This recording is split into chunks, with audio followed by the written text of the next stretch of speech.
Hi, I am miss Lisa. Welcome to Mata music centre. അപ്പോൾ നമ്മളിപ്പോൾ ഓർഡറായിട്ട് രാഗത്തെ പറ്റിയാണ് പഠിച്ചുകൊണ്ട് പോകുന്നത്. എന്നിട്ട് നമ്മൾ ഇന്ന് വന്നിട്ട് എടുക്കുന്ന നടഭൈരവി രാഗം തന്നെയാണ്. ഞാൻ നിങ്ങൾ ക്ലാസ് കൊടുത്തിട്ടുണ്ടായിരുന്നു. പക്ഷേ എൻ്റെ അടുത്ത് ഒരു സ്റ്റുഡൻറ്റ് വന്ന് ഹിന്ദി പാട്ടിടാവോ എന്ന് ചോദിച്ചു.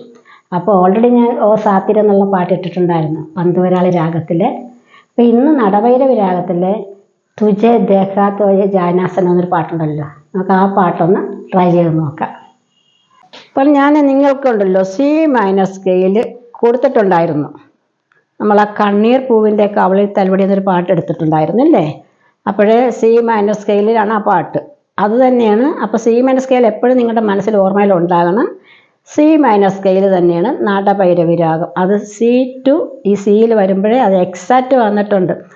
രാഗങ്ങൾ ഇങ്ങനെ എക്സാക്റ്റ് സ്കെയിലിൽ വന്ന് ഫില്ലാകുക എന്നുള്ളത് വളരെ വളരെ കുറവാണ്. ശങ്കരാഭരണം രാഗം വരുന്നത് ഒഴിച്ചാൽ മറ്റ് രാഗങ്ങളൊന്നും എക്സാക്റ്റ് ഒരു സ്കെയിലിൽ വന്ന് നിൽക്കുന്നതില്ല. നമ്മൾ മാറ്റി പിടിക്കണം, അപ്പോഴാണ് വരുന്നത്. പക്ഷേ ഇത് എക്സാക്റ്റ് ഇതിനകത്ത് തന്നെ വന്നിട്ടുണ്ട് കേട്ടോ. അപ്പോൾ സി മൈനർ സ്കെയിലിൻ്റെ ഫിംഗറിങ് ഒന്നുകൂടി കാണിച്ച് തരാം മിസ്. ഇത് ആദ്യമായിട്ട് കാണുന്നവരാണെങ്കിൽ നിങ്ങൾക്ക് അറിയണമല്ലോ. അപ്പോൾ 1 2 3 1 2 3 4 5 ഇങ്ങനെ ഫിംഗറിങ് പോകുന്നു. ഇത് കണ്ടോ, C D E flat F G flat G A flat B flat C B flat A flat G F E flat D C.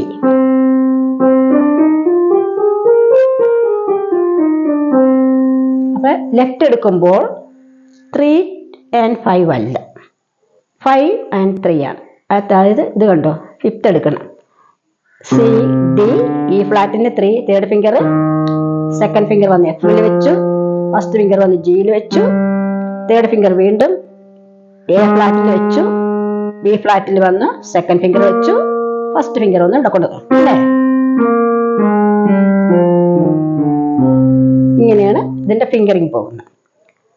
Natabhairavi രാഗത്തിൻ്റെ സ്വരസ്ഥാനം പറഞ്ഞിട്ടുണ്ടായിരുന്നു. ഒരിക്കൽ കൂടി പുതിയ ആരും കാണുവാണെങ്കിൽ നിങ്ങൾക്ക് വേണ്ടി ഒന്നും കൂടി കാണിക്കുകയാണ്.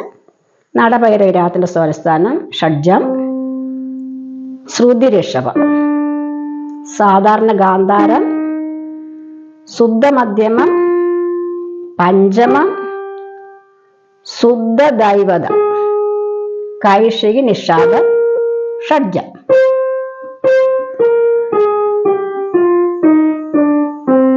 ഇതാണ്. അപ്പോൾ ഈ രാഗത്തിലാണ് ഈ പാട്ടിരിക്കുന്നത്. ഈ പാട്ടിൻ്റെ ഫസ്റ്റ് ലൈനൊന്ന് ഞാൻ കാണിച്ചു തരാം.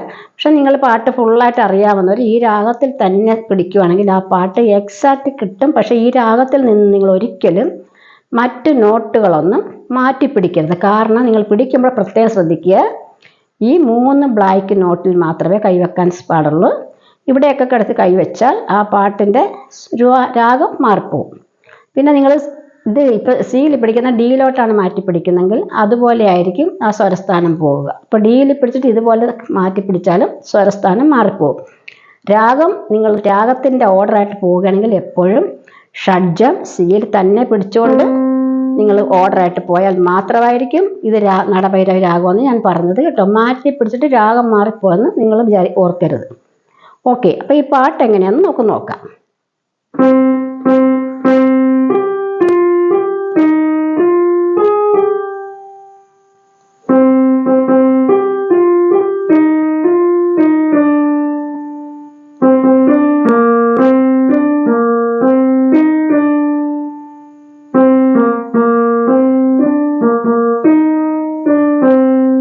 അപ്പോൾ ഇതാണ് ഈ പാട്ട്. അപ്പോൾ നിങ്ങൾ ഇതെങ്ങനെ എടുക്കുമെന്ന് നോക്കണേ.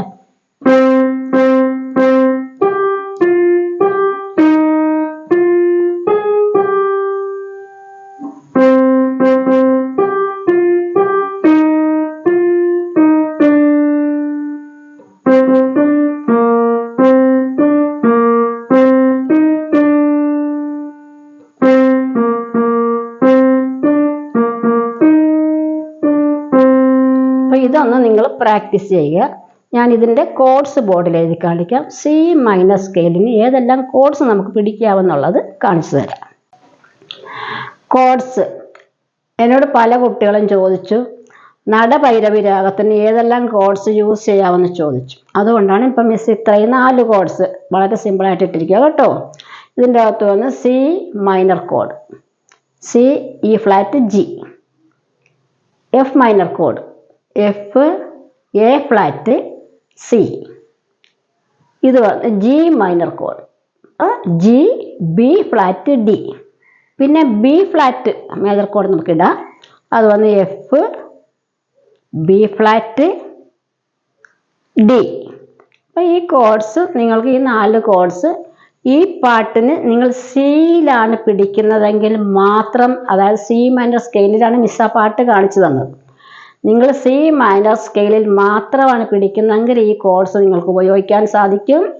നിങ്ങൾ സ്കെയിൽ മാറ്റി ഡിയിലോ മറ്റെവിടെയെങ്കിലും ആണ് ഷഡ്ജം എടുത്താൽ അപ്പോൾ ഈ ഇത് പിടിക്കാൻ സാധിക്കില്ല. അപ്പോൾ അതുകൊണ്ട് സി മൈനർ സ്കെയിലിൽ പിടിക്കുന്നവർക്ക് ഈ കോഡ്സ് ഉപയോഗിച്ച് ആ പാട്ട് വായിക്കാൻ ശ്രമിക്കുക. അപ്പോൾ ഇപ്പം മിസ് കാണിച്ചതുപോലെ നിങ്ങൾ സി മൈനർ തന്നെ പിടിച്ചത് പ്രാക്ടീസ് ചെയ്യുക കേട്ടോ. അപ്പോൾ ഈ കോഡ്സ് നിങ്ങൾ എഴുതി വെച്ചോ, അപ്പോൾ നിങ്ങൾക്ക് ഇത് ഉപകാരപ്പെടും. അപ്പോൾ സി മൈനർ സ്കെയിലിൽ നിങ്ങൾ ഏത് പാട്ട് തന്നെ എടുത്താലും ഈ കോഡ്സുകൾ നിങ്ങൾക്ക് എപ്പോൾ വേണമെങ്കിലും ഉപയോഗിക്കാം. അപ്പം മിസ് ബോർഡിൽ എഴുതിയിട്ടുള്ളത് എല്ലാവരും എഴുതി പഠിക്കുക, നല്ലതായിട്ട് പ്രാക്ടീസ് ചെയ്യുക. പിന്നെ ഡൗട്ട് എന്തെങ്കിലും ഉള്ളവർ മിസ്സിനെ വിളിച്ചാൽ മതി, മിസ് അത് ക്ലിയറായിട്ട് പറഞ്ഞു തരാം. അപ്പോൾ എന്തൊക്കെ ചെയ്യണം? ഷെയർ ചെയ്യുക, ലൈക്ക് ചെയ്യുക, കമൻറ്റ് ചെയ്യുക, സബ്സ്ക്രൈബ് ചെയ്യുക. അപ്പോൾ അടുത്ത പ്രാവശ്യം നമുക്കൊരു പാട്ടുമായിട്ട് കാണാം. ബൈ.